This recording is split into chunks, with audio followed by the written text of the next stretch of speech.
This question contains one of the most common concepts tested on sentence correction questions, the difference between rather than and instead of. Because generally when people see this split, they're not aware of exactly what works in these situations. So let me try to give you an insight into the usages of rather than and instead of, and I hope this information can serve you well in other questions as well. All right. So let's start with instead. Now, instead on its own is used as an adverb.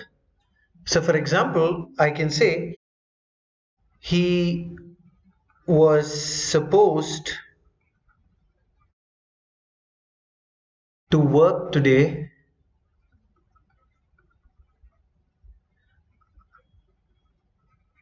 but he chose instead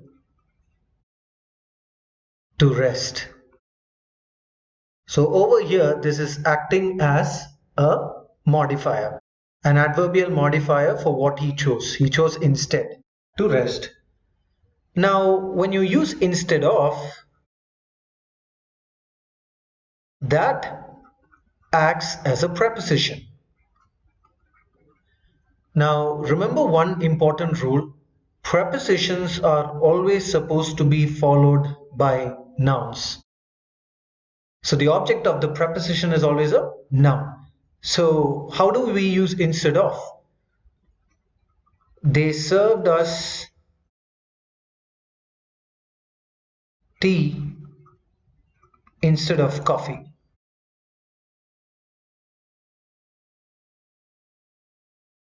So what follows the instead of is the noun coffee. So how do we use rather than?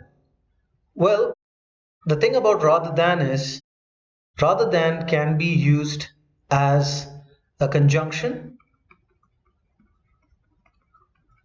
and a preposition.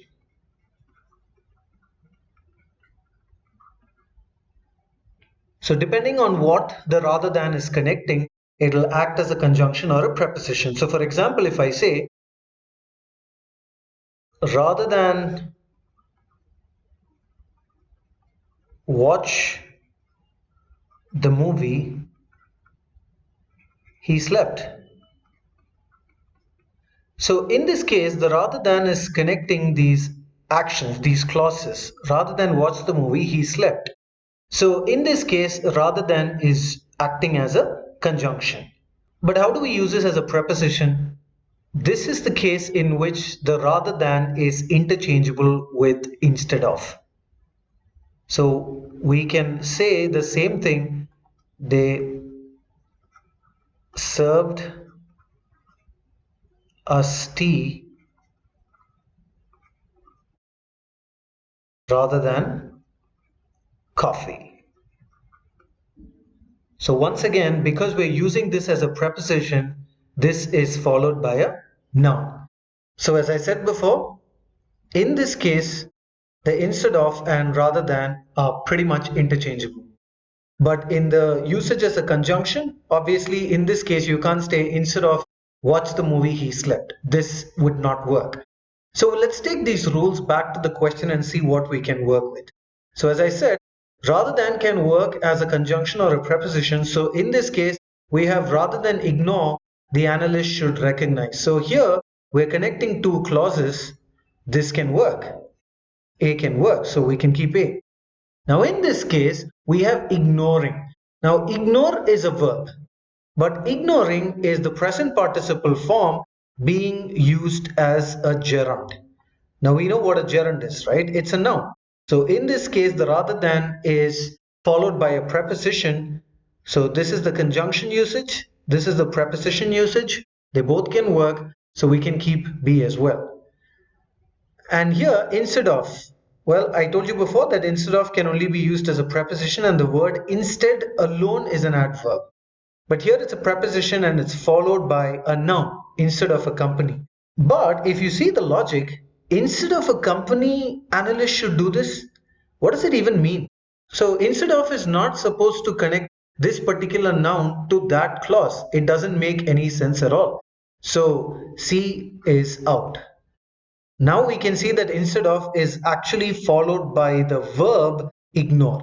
But as I said, this is a preposition and we cannot have a verb following a preposition, so D goes off. Now in place of is the same as instead of, and we have ignoring, which is once again the gerund, which is obviously a noun. So this can work. In place of ignoring, the analyst should recognize. This works, but I wanted to highlight this portion, imminent failure. What does imminent mean? Something that is about to happen. And what do you have in the rest of the underlined portion? About to occur. So imminent and about to happen, about to occur is obviously a clear case of redundancy. Remember, redundancy is such a huge error that we can eliminate the choice straight up. E goes off. So now we're down to A and B. And as I said, these two can work, ignore and ignoring. The main difference that we can notice about A and B is this seems about to fail versus seemingly fail. The word seemingly is acting as an adverb to fail. And what does this actually mean? This means that it looks like it's failing, but it's not actually failing. That's what this seemingly means here. That it looks like failing, but it's not actually failing. But what does seems about to fail mean? Well, the seems is a verb here, and this reads that it looks like the company is about to fail. So in terms of meaning, this is what we actually want, and not that the company looks like it's failing, but is not actually failing, right? Because we have the rest of the sentence dictating that the analyst should recognize something about the company. So by logic, A is the answer, B goes out. So I hope you can really put to good use the usages of instead of, and rather than. I know it would appear a little bit confusing in the beginning, but please play back that part a few times to really get a grasp of the usages and know exactly how to easily tackle them on any future questions that you see.